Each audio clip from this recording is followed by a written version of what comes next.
हर हर महादेव दोस्तों, स्वागत है आपका हमारे YouTube चैनल पर। आज की वीडियो में हम सुनेंगे शिव महापुराण श्री रुद्र संहिता तृतीय खंड का 30वां अध्याय, ब्राह्मण वेश में पार्वती के घर जाना। ब्रह्मा जी बोले, हे नारद, गिरिराज हिमालय और देवी मैना के मन में भगवान शिव के प्रति भक्ति भाव देखकर सभी देवता आपस में विचार विमर्श करने लगे। तब देवताओं के गुरु बृहस्पति और ब्रह्मा जी से आज्ञा लेकर सभी भगवान शिव के पास कैलाश पर्वत पर गए। वहां पहुंचकर उन्होंने हाथ जोड़कर शिव जी को प्रणाम किया और उनकी अनेकानेक बार स्तुति की। तत्पश्चात देवता बोले, हे देवाधिदेव महादेव भगवान शंकर, हम दोनों हाथ जोड़कर आपकी शरण में आए हैं। हम पर प्रसन्न होइए और हम पर अपनी कृपा दृष्टि बनाइए। प्रभु, आप तो भक्त वत्सल हैं और अपने भक्तों की प्रसन्नता के लिए कार्य करते हैं। आप दीन दुखियों का उद्धार करते हैं। आप दया और करुणा के अथाह सागर हैं। आप ही अपने भक्तों को संकटों से दूर करते हैं तथा उनकी सभी विपत्तियों का विनाश करते हैं।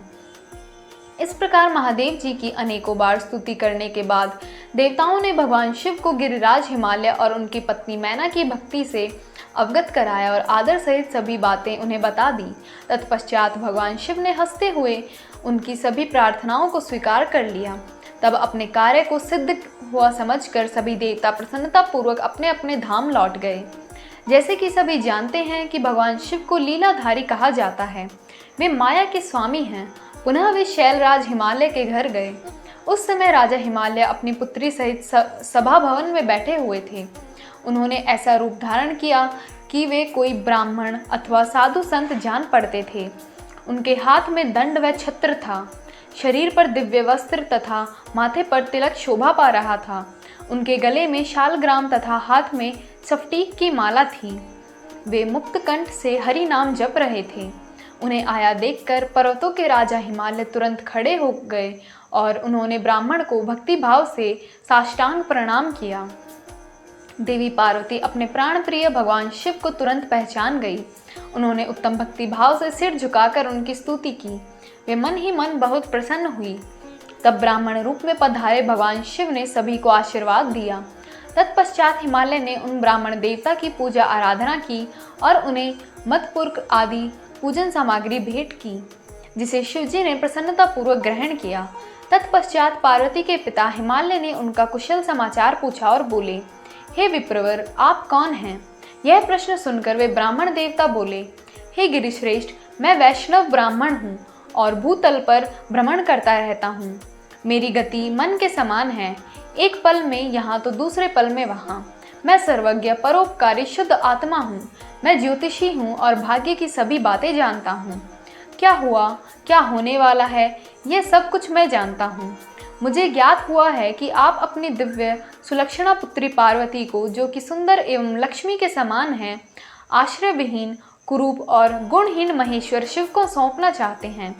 वे शिवजी तो मरघट में रहते हैं। उनके शरीर पर हर समय सांप लिपटे रहते हैं और वे अधिक समय योग और ध्यान में ही बिताते हैं। वे नंग धड़ंग होकर ही इधर उधर भटकते फिरते हैं। उनके पास पहनने के लिए वस्त्र भी नहीं है। आज कोई उनके कुल में के विषय में भी नहीं जानता है। वे स्वभाव से बहुत ही उग्र हैं। बात बात पर उन्हें क्रोध आ जाता है। वे अपने शरीर पर सदा भस्म लगाए रहते हैं। सिर पर उन्होंने जटाजूट धारण कर रखे हैं। ऐसे अयोग्य वर को, जिसमें अच्छा और रुचिकर कहने लायक कुछ भी नहीं है, आप क्यों अपनी पुत्री का जीवन साथी बनाना चाहते हैं? आपका यह सोचना कि शिव की ही पुत्री के योग्य हैं सर्वथा गलत है। आप तो महान ज्ञानी हैं। आप नारायण कुल में उत्पन्न हुए हैं। भला आपकी सुंदर पुत्री को वरों की क्या कमी हो सकती है? उस परम सुंदरी से विवाह करने को अनेकों दशों के महान वीर, बलशाली, सुंदर, सर्वथ राजा और राजकुमार सहर्ष तैयार हो जाएंगे। आप तो समृद्धशाली हैं। आपके घर में भला किस वस्तु की कमी हो सकती है? परंतु शैलराज, जहां आप अपनी पुत्री को ब्याहना चाह रहे हैं, वे बहुत निर्धन हैं। यहाँ तक कि उनके भाई बंधु भी नहीं हैं। वे सर्वथा अकेले हैं।